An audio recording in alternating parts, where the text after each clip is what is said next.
Hey guys, hope you're doing well.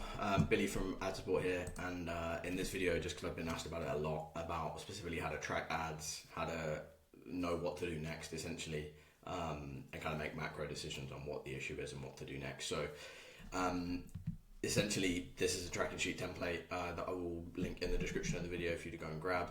This is set up for a cool funnel, but if you're running local lead gen ads or a bunch of different stuff, this is probably going to still apply. If you're running a low ticket funnel, I do have a version for that, so just give me a shout or send me a comment and I'll send the link over to it.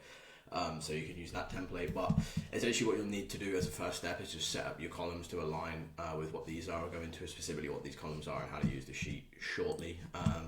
So if you come here, I already have a custom one set up, so I'm going to click edit. If you don't have one, then click customize columns, and then what you're going to want to have is impressions next to reach, like that.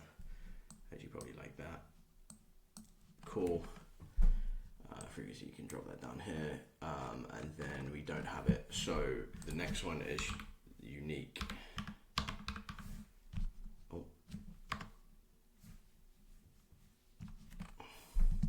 Either unique outbound clicks or unique link clicks. Yeah. So if you're running lead forms, potentially you want to use link clicks because they're technically not an outbound click, but what you want is unique.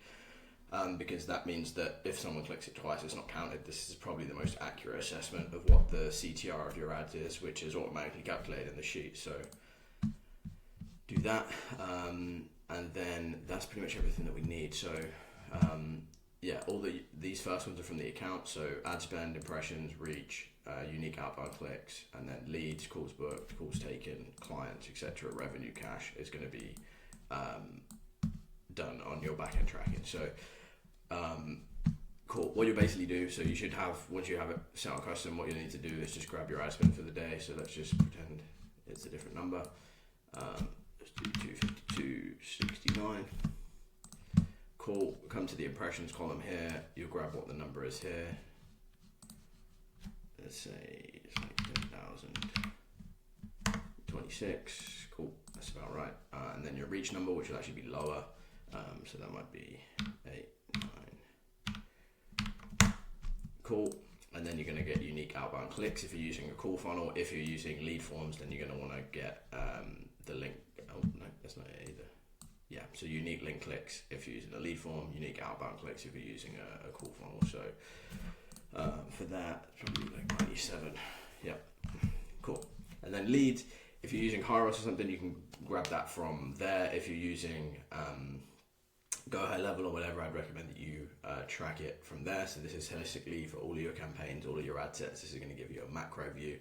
I do have a video on setting up UTM tracking for GHL, so you'll be able to see exactly which campaigns, which ads, which ad sets produced calls, leads, sales. So I'll link that in the description in case you need that. But yeah, essentially, I wouldn't grab it from the dashboard. If you're using lead forms, obviously it's going to be more accurate, so you'd be fine to include it from the dashboard here. But if you're running a cool funnel or any other funnel, please grab it from your back end. Obviously you should have a funnel just for ads, and so you should be able to track exactly how many leads came in that individual day. Again, let's just say we had 15. Yeah, that's about right. Cool. And then calls booked, we're gonna again see how many we had booked on the back end specifically from ads. So if you're using Go High Level or Calendly or whatever, I'd recommend you set up a specific calendar event just for ads, so that you're able to see at a glance how many calls were booked from ads in a single day. So based on that many leads, it's probably about 4. Yeah. Let's go 3. Cool. And then again, this is going to be, the problem with calls taken is it's going to be less accurate on that day, but more accurate over the month. Because again, these 3 calls booked here, they might be set to take place on the 3rd of May, the 4th of May, the 5th of May, whatever. So again, they're going to show up here, not on that individual day. So technically, this one, which is show up rate, is not going to be fully accurate. Just a quick one, because I get this question a lot, which we could just change it here to be honest, but CPSS is just cost per strategy session. Again, that's what I call calls for clients often, and again, this is going to be cost per strategy session taken, and then this is cash collected percentage.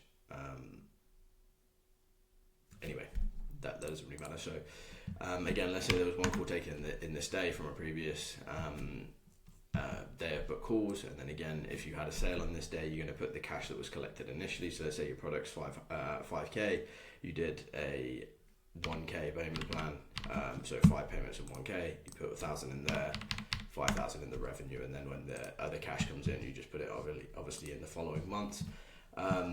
So again, once you fill this out, you're going to get a big view of what your performance is like, and be able to track much more easily any fluctuations, anything like that. So this is super big for you to do.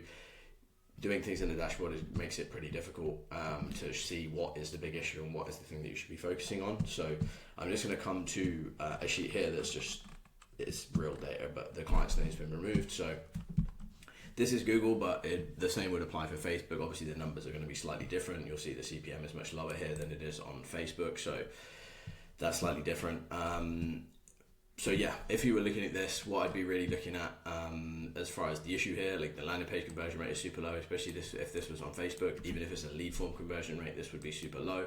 So this is definitely something that we need to work on.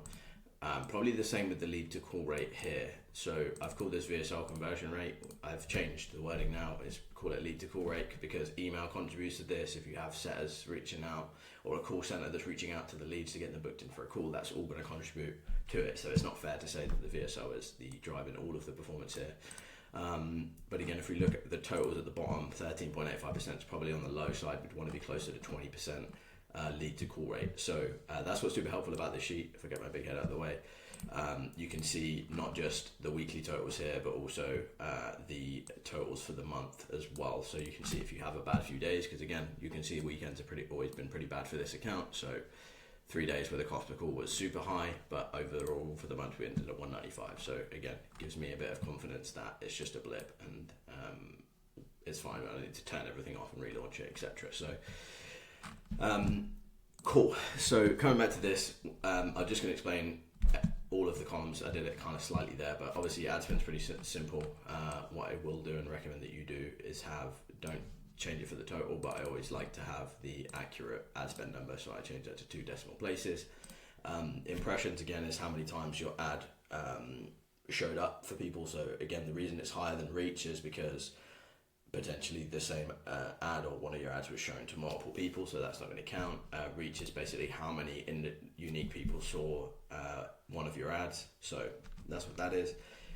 Again, quick note, I'm jumping all over the place here, but the white columns here are things for you to input manually, and everything in grey is a formula, so please don't overwrite or do anything with the grey columns because then it's going to mess it up. So obviously you can see here CPM is just based on the cost per 1,000 impressions, so it's a calculation of the spend, the amount of impressions, and then obviously times by 1,000.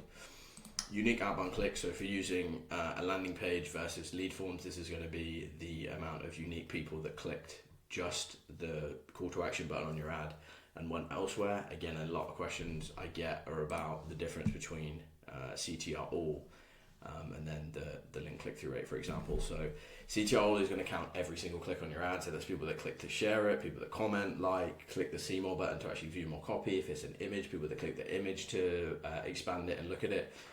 All of those clicks are irrelevant. Essentially, all we really care about is people clicking the CTA button and going to the landing page. So CTR all can be a good thing to look at as far as the engagement of the particular ad. So really, you probably want to be targeting between 1 and 1.5% for the link click-through rate or outbound click-through rate. For CTR all, you probably want that to be closer to double really whatever your outbound click-through rate is. So probably 2% plus. I've seen cases where it's 4%, etc. if the ad is really engaging and obviously getting a lot of traction. So that's the reason we don't use CTR all. You really want to use unique link click-through rate. Always use the unique version because it's going to be far more accurate. So another caveat on that, because again, with all data, like looking at it correctly and understanding the flaws of it is super key. So again, get this question a lot from people. So this number, unique outbound clicks, is probably not going to line up with the landing page views that you see in Go High Level or you see in ClickFunnels. I found that data as far as landing page views in both platforms and just platforms in general to be super inaccurate. So that's the reason I don't use it. Again, unique outbound clicks is even going to be slightly flawed because not everybody that clicks to the landing page is actually going to make it there. Some are going to bounce before the page even loads, which is why there's sometimes a discrepancy between the outbound clicks and the landing page views. However, that's kind of the most accurate way that I've found to get an assessment on what your landing page conversion rate is. And again, if you use outbound clicks all the time and use the same metrics across all of this, over the course of the month, you'll get an understanding of what the baseline is for your landing page. And then if you launch a landing page split test, again, there's a note section here. So I put this like landing page split test, and then I would probably put like headline changed to how to get more clients from ads. So yeah, obviously that's not what it's going to be. Headline, but I'd probably recommend that you put the exact headline that you've used in there so you know what the change was. And then the beauty of this sheet is that you can monitor the impact on the landing page conversion rate from that date. So let's say you set it live here, you look at it for the next 7 days, 2 weeks, and you're going to get an understanding of if you've improved things or if you've fucked it up and made it worse. So cool. So that's pretty much everything as far as that.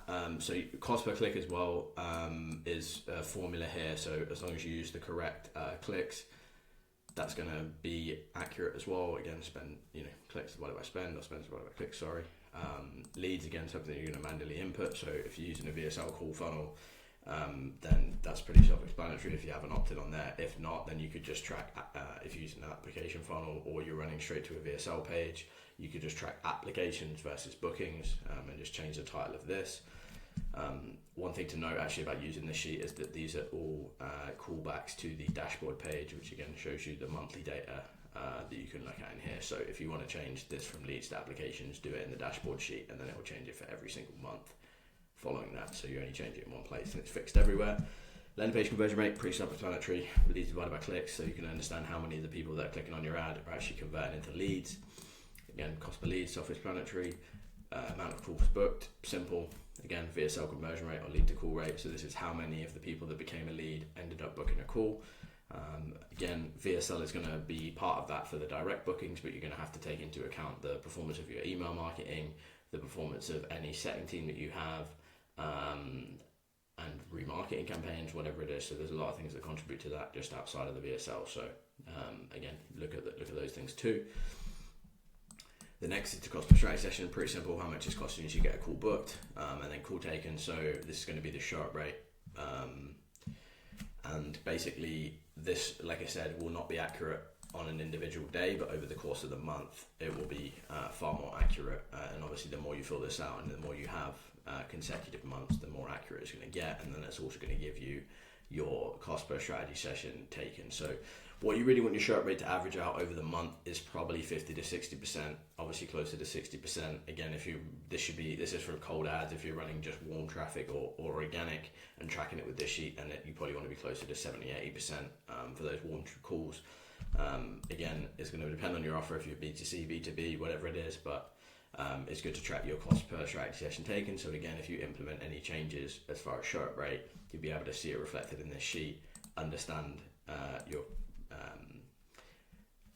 true cost per call taken. So what we found to be the most, if you're running a VSL call funnel or an application funnel, whatever way you're pushing the calls, the most accurate assessment of the performance of the ads really is the cost per qualified call taken. So that's something that you really want to be doing. So if you are triaging your calls, if you are cancelling calls off the calendar that aren't qualified, this is going to be more and more accurate, and it's going to be able to show you any changes you make to targeting, any changes you make to the VSL to attract a more qualified avatar. It's going to be immediately obvious in this sheet what's happening. So again, clients is pretty simple. The client's closed. Again, if you put that in there as well, it's going to populate the cash collection percentage. Oh, sorry, that's not even that. It's going to be like the close percentage. Yeah, so maybe if we take this to 2, just to 1, yeah, it's 50%. Cool. And then obviously the cash and revenue, I've already explained that. It's pretty simple. How much cash did you collect on the call for that sale? And then what is the total contracted value of that sale? Cool. And then again, like pretty simple, but in the bottom corner here, there's a day by day revenue and cash profit and loss. So you'll be able to see kind of what's going on. Again, it's going to be inaccurate over a day, more accurate over the course of a month. Again, ROAS and ROI, some people like to change this to a number instead. Again, I don't know why these are all mixed up. Yeah, so again, you'll be able to see your cash ROI, which is again the thing that you're going to scale on, the thing that's super important when you're running ads, and then you also your revenue ROAS as well, so you can keep an eye on not just how much your cash you're making on day one, but how much you plan to collect over the course of the client staying with you. Cool. So that's pretty much everything. Any questions you have on just tracking your ads? I mean, I'll probably do a separate video on exactly how to use this data to make more informed decisions, because I don't want this video to be too long. And so, yeah, when it comes to making decisions, if you want me to do a video on that, just comment, let me know, I'll do it. But yeah, just start tracking this ASAP, because once you have a week a day, 2 weeks a day, you can send that to me, and I'll give you some feedback on what I think you should do next to improve the results. So that's everything for this video. Any questions, like I said, comment below, and I'll see you in the next one.